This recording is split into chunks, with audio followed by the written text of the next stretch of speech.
because what I'm going to show is very related to, I think, what you were talking about on Twitter, and how do you actually get from I have a running networks and I have all these amazing things that you guys are talking about. So we wanted to go a little bit bold, and so we actually take a stab at building a demo around that, and we even built some solution tools that actually we built for this presentation. So and we want to show how in this journey network to code work. We work with our clients and all of that. So we built this topology. It's a brownfield environment. It's very typical that we're seeing that has all sort of operating system over the place. We have multiple versions of Cisco, Arista, Junos, and your job is actually to automate all of that. So how will you go about it?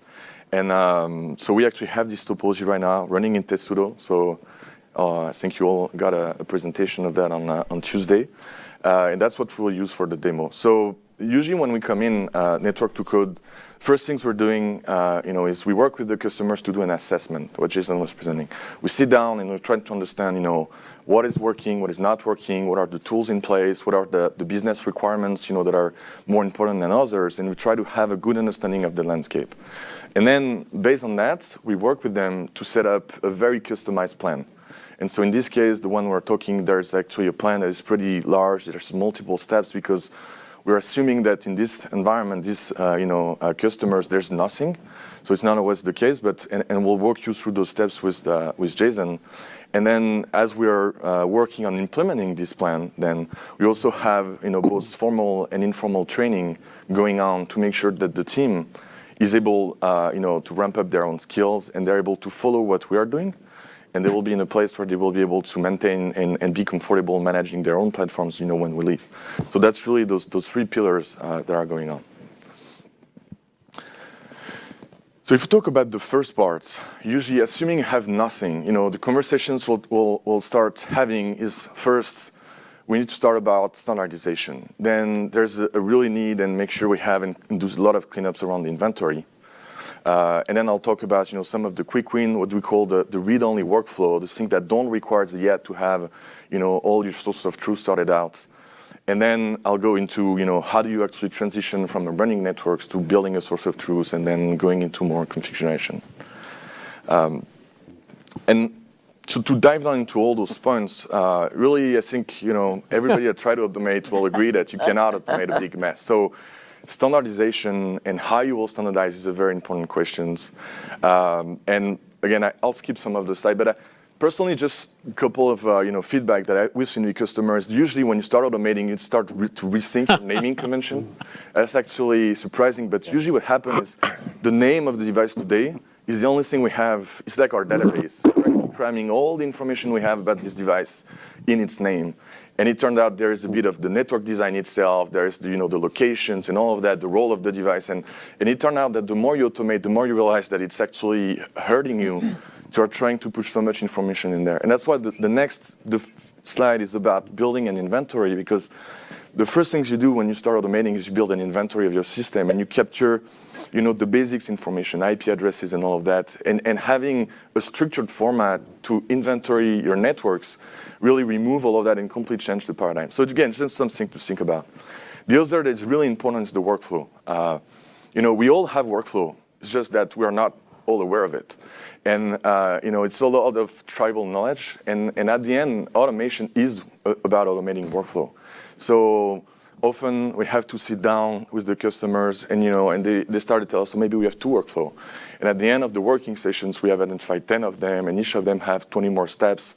And those are critical because if you don't understand your workflow, you cannot automate them. And the workflow that you have today in the manual world will most likely needs to evolve to actually be automation friendly. Thinking about your workflow is like, what are my requirements? What are my dependencies? What information do I really need to be able to automate that? Like back to the names, like if you put an information that is very specific to a device, that is an implementation that comes super late in the process, in the name of the device, you will be stuck because you will not be able to actually generate those names very early in the process and so on. So again, a lot of things we're doing, but very important piece. I already kind of gave you some snippets here, but inventory, very important. Even if it's a lot of enterprise have it, but having a clean inventory where you have an understanding of the role of the sites, what are the platforms, what is the operating system we'll find on the other side of this IP to know how to connect to those devices is critical. So that's usually the first thing we're doing, cleaning up that, working with people. Can be a file, can be in a database. It doesn't really matter. The important is to have those information somewhere in some form of structured data. So this is an interesting topic that I'm curious, the inventory information, how many different systems at a customer site do they have to replicate this data? Like if you have an IPAM or you have a DCIM or you have ServiceNow or these 16, 17 other systems that a customer may have, how often do you have to, every time you add a device to this inventory system, you have to also add that same device to 4 or 5 other systems and keeping all of that information in sync? You're absolutely right. So the truth is you might have to replicate that 100 times, but as soon as you have a source of truth for your inventory, one place where you know that all the information are accurate, then you can automate the population of the other one. That's actually exactly what I'm going to show later. Okay. So the important is to define one and make sure that that's the one you will update first and build automation to update all of them.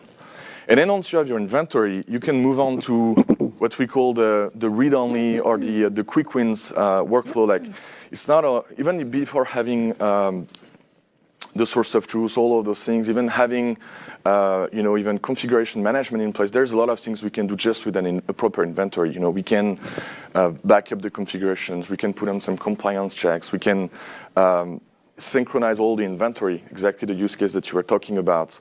And there's this gigantic opportunity about ops and chat ops and how automation can help give more visibility, troubleshoot the networks, bring back information from the network. So we're going to start with again, first demo, trying to go step by step. So just to show you how an inventory will look like.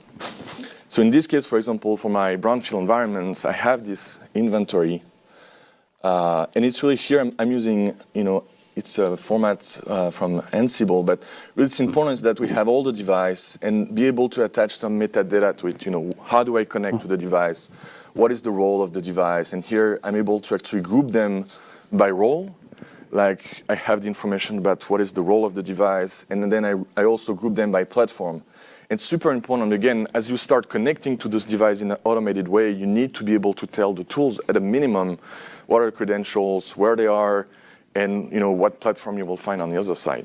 So having this level of information, and if I have that, then I will be able to start executing some workflows. So for example, I created a first playbook. I was usually very simple that will just go collect and back up all the configuration. So just with this inventory, I will be able to have one workflow that will, for example, run every day. That will save your configurations in version control. So at least you have a backup.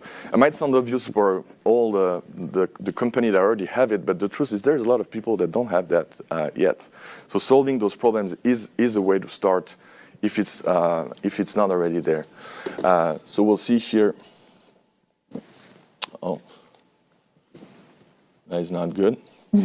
And so what we see here is I have all my configurations that have been backed up, all my 5 different type of operating system and so on. So now, in my case, I have a DCIM solutions, I have Netbox installed, but right now I don't have anything in it. So back to your questions, like how do I start populating those inventory into multiple tools? So here I'm going to show you how to use. So there's some Ansible module that have been developed for Netbox. They've actually been developed with one of our network automation engineers. So based on the same inventory, I will be able to have another playbook that will populate Netbox and import all the devices and the role and all the information that we'll need later on into Netbox. So here I'm going on all those devices, and we can see live like all those informations automatically get populated. I have the information about the device. What's really important here is like having the role, having the status of the device, understand if a device is in maintenance mode, is expected to be reachable, is actually critical for automation.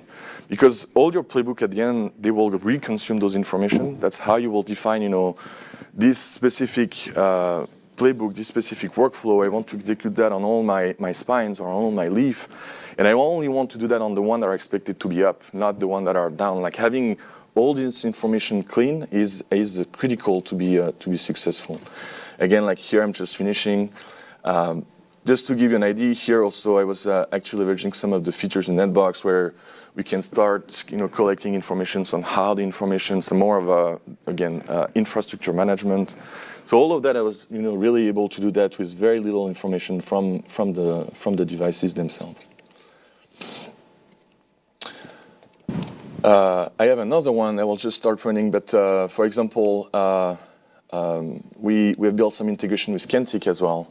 So Kentik, they've been presenting at Network Field Day. It's a really great host solution for monitoring, and we really like them because they really think in terms of those new and advanced monitoring solutions.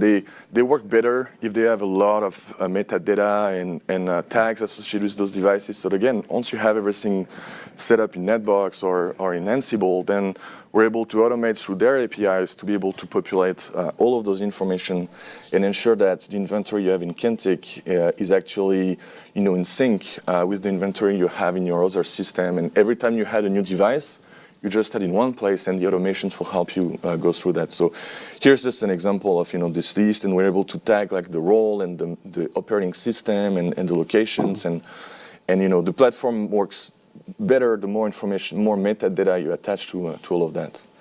Now, another use cases you can start doing is you can start exploring again chat ops, for example, if you have an inventory. So we've been working on some Slack command, for example, to help you consume the information that exists in a NetBox. So John was mentioning earlier, what if we could get the layout of a specific rack straight from Slack? And so we've seen more and more interest in integrating Slack and being, the entry points to consuming the information that are exposed, per other system in your organization. I mean, Jeremy did a great presentation at Interop on how MLB has been very successful in this space. So we definitely see a lot more interest in this space. So here, maybe a little bit more, but for example, like we have some informations when we can actually collect information to NetBox directly. And we also have, since NetBox is exposing some APIs to collect live information more as a proxy, we can also, for example, collect LLDP information on the device that is connected in NetBox. So here, for example, I'm connecting live to the device. Like I didn't yet imported all the information about this device in the source of truth. I don't have that, but I know how to reach out to it. So in this case, I'm just using these pass-through solutions to be able to extract all the information and just showing them, and having all those APIs not standardized, but known and properly documented really help in the integration of all of those tools together.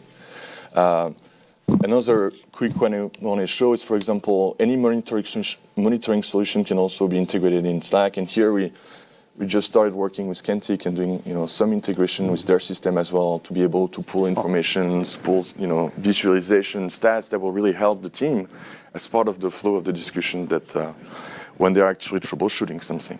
Again, all of that just by building an inventory. That's really I think the takeaway is like you don't have to solve everything to start having some benefit. And it's a very risk-free environment because we don't touch anything. It's all read-only. It's all collecting information and helping represent that. So, and the more we're working on those bots, we actually would love at some point to open source. So we created this bot that we call the Nota bot. We, back to this idea and the community and giving back and having, more people would love to open source. We're really looking for feedback, try to understand, what is the level of interest and all of that. But at some points, we would love to be able to have maybe a standard bot that we can put out there and that, people can use on their own system. So now moving on to this big topic of how do I, build this source of truth. So I'll skip the slide about what is the source of truth. I think John explained that very, very well. But then the question is about how do I actually, how does that work? If I want to to build the source of truth for a network that already exists. So just to keep in mind, like the end goal is at the end, we want to be able to build the configuration from the source of truth, and we'll talk about that. But first, the question is, how do we populate everything into the source of truth? And there's really two streams here of and two types of tools. There's one where we need to consider the brownfield. How do I get the information from my existing network, extract all those informations, and populate my source of truth? And ensure that, while I'm actually working on building all this tooling, I can understand how things are evolving. That's exactly what I'm going to show you later. And the other part is, now, if you become to have a source of truth strategy, you need to think of how you will import the information about your network for the devices that don't exist yet. Because, you used to have your notepad and build a config, but, it's not going to work anymore. So now we need to build new tooling about, having a way to describe network design and take those network design and import them into the source of truth. So we actually have more and more engagement on that, where customers come to us, they're like, hey, here's our network document, can you help us automate that and the provisioning and all that? So there's a lot of interesting projects in this space. The demo today is going to really be about how do I import into existing network into a source of truth. So we kick off this project that we're calling right now the network importer. And it's really an idea of how do I take brownfield and how do I import at some point at the beginning of my project everything into the source of truth. So it takes a little bit of time to run. I will kick it off, and then I will spend more time as it's running explaining how it works.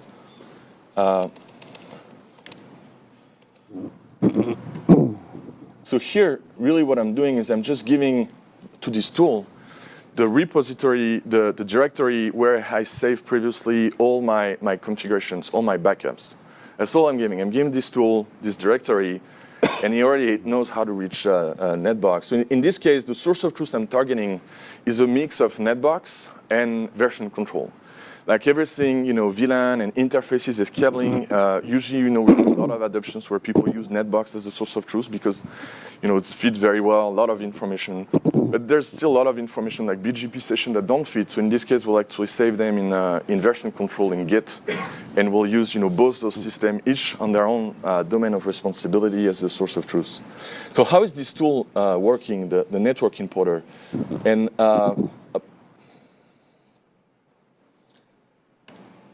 And we've seen a lot of interest for that. But the idea is, so we started using an open source solution called Batfish. And Batfish is a very interesting system.